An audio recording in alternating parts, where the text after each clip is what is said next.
পৃথিবীতে সবকিছু হারাতে রাজি আছি, কিন্তু আমার মাকে নাই। মা হলো পৃথিবীর সব থেকে মূল্যবান জিনিস, আর একটা ছেলের যদি মা না থাকে তার পুরো পৃথিবীটাই অন্ধকার।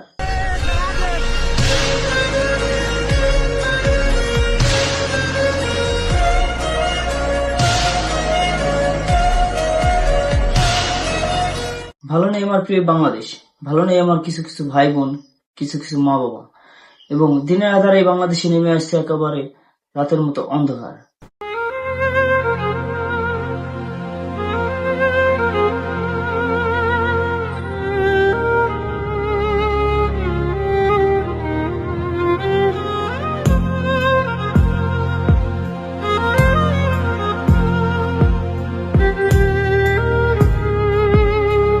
কি এক করুণ দৃশ্য!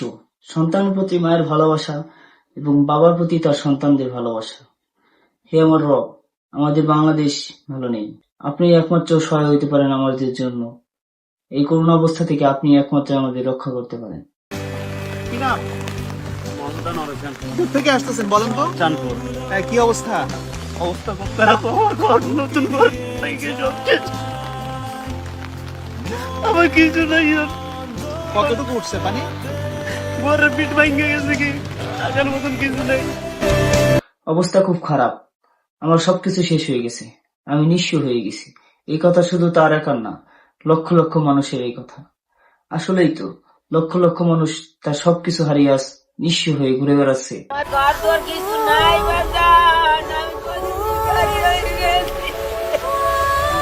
আমার কাদা কাপড় ঘর কিছু নাই, আমার কিছু নাই, আমার কিছু নাই, আমার এতিম বাচ্চারা সাগর আর কি হয়ে গেছে, আমার এতিমেরা শেষ। আমার সবকিছু শেষ হয়ে গেছে বাজান, আমার কিচ্ছু নাই। এই কথাটা এক বন্যায় সবকিছু হারানো এক মায়ের আর্তনাদ।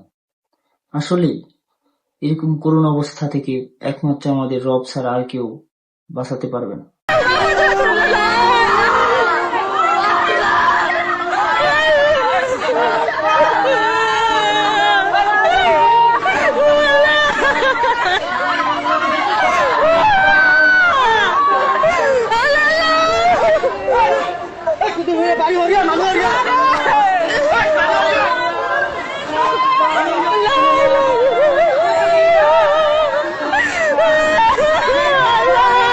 হে আল্লাহ, আপনি এদের সবাইকে রক্ষা করুন, আমাদের সবাইকে রক্ষা করুন। আজ বন্যায় এরা সবকিছু হারিয়ে আজ তারা নিঃস্ব। এখন আপনি একমাত্র তাদের জীবন রক্ষা করতে পারেন। আমি আসছিলাম স্রোতের পাশে, তখন কলা গাছ আমাকে উল্টে এইভাবে চাপাই ধরছে। চাপাই ধরার পরে আমি উঠছি, উঠে যখন দেখতেছি বাবা চলে গেছে জোরে, আপনার কলা গাছের উপর টপকে যায়, বাবাকে হাতটা ধরছি। ধরার পরে বাবা ছুটে গেছে, আবার যাই ধরছি। ধরার পরে একেবারে যখন স্রোতের মধ্যে পড়ে গেছি, পানির নিচে চলে যাওয়ার পরে আর বাবার হাতটা আমি ব্যালেন্স করে ধরে রাখতে পারি নাই, কলার বেলা থেকে পড়ে গেছে। তারপরে পরে কলার ফেলা সহকারে ওইদিকে চলে গেছে। আমি একটা গাছ ধরলাম, আর তো বাবাকে খুঁজে পাইতেছি না। একটা বাচ্চা মেয়ে ছিল, একটা মহিলা ছিল, আর দুইটা আমার আব্বুর সঙ্গে আরেকজন মুরব্বী ছিল, মোট 4 জন।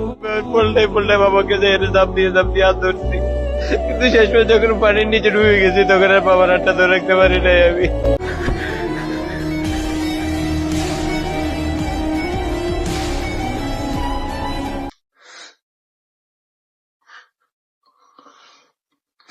এই ভিডিও দেখার পর মুখের ভাষা নাই, কি বলবো। আসলে সত্যি তো, এইসব মানুষ, লক্ষ লক্ষ মানুষ মারা গেল, এর দায় কে নেবে? অবশ্যই ভারত সরকারকে নিতে হবে, কারণ তারা আমাদের সাথে রক্তযুদ্ধে না নেমে তারা আমাদের সাথে পানির যুদ্ধে নেমেছে, এবং রাতের আধারে তারা পানি ছেড়ে দিয়েছে, এবং লক্ষ লক্ষ মানুষের জীবন নিয়ে ছিনিমিনি খেলা শুরু করে দিয়েছে, এবং লক্ষ লক্ষ মানুষের প্রাণ তারা নিয়ে গেছে। আসলে মৌলানা আব্দুল হামিদ সাহেব ভাষা নিয়ে একটা কথা বলে গেছিল যে এমন একটা প্রজন্ম আসবে যারা নাকি বুঝবে যে ভারত সরকার আমাদের কখনো বন্ধু না, তারা আমাদের জাত শত্রু। আসলে আজ তার কথাটা বাঙালি মানুষ হারে হারে টের পাচ্ছে যে আসলে ভারত আমাদের বন্ধু না, ভারত আমাদের জাত শত্রু।